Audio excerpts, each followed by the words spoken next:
Hey everybody, my name is Austin Childress. I am the Director of Education for Carabello Coffee here in Newport, Kentucky, and these videos are brought to you by Roasty Coffee.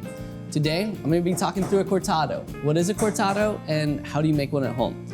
So, going back, Spanish word origin is cortado, meaning to cut. So the idea is, in this 4.5 ounce cup, we're going to have roughly half the amount will be espresso, and the other half will be steamed milk.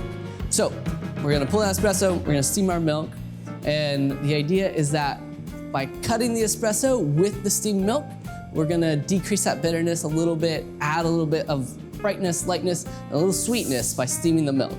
When we're steaming that milk, we wanna do just a little tiny bit of foam on the top. As little as you can get on there is what we're looking for, and we don't wanna make it too hot. As you can see, there are no handles on a cup like this, right? It's called a Gibraltar or a rocks glass. And the idea is you should be able to hold it immediately. It shouldn't burn your hand when you grab it. It's meant to be consumed a little bit quicker than other coffee drinks you might enjoy. So we're gonna go ahead and make one now.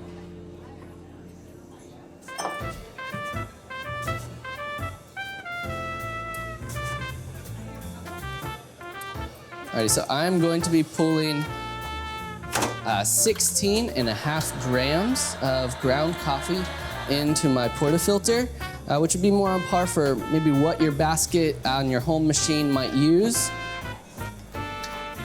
I'm gonna be pulling about 40 grams out, which ends up being a little less than 2 ounces. And I'm gonna be shooting for that in about 25 to 30 seconds.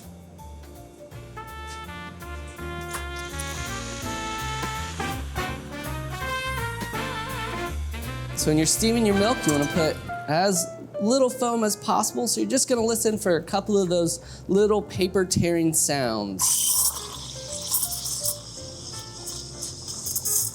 You'll know the temperature is ready when it's just warm to the touch.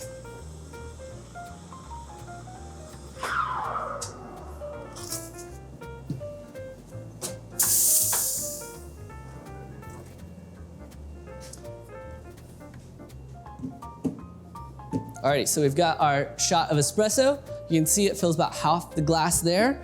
I've got my steamed milk. It's about 120 degrees or so, not too hot. I'm just gonna pour it right in there. Fill it to the top. And there's your cortado. It should be really nice and light, not too hot to the touch. Just that little band of foam up there around the top. Now you're ready to enjoy.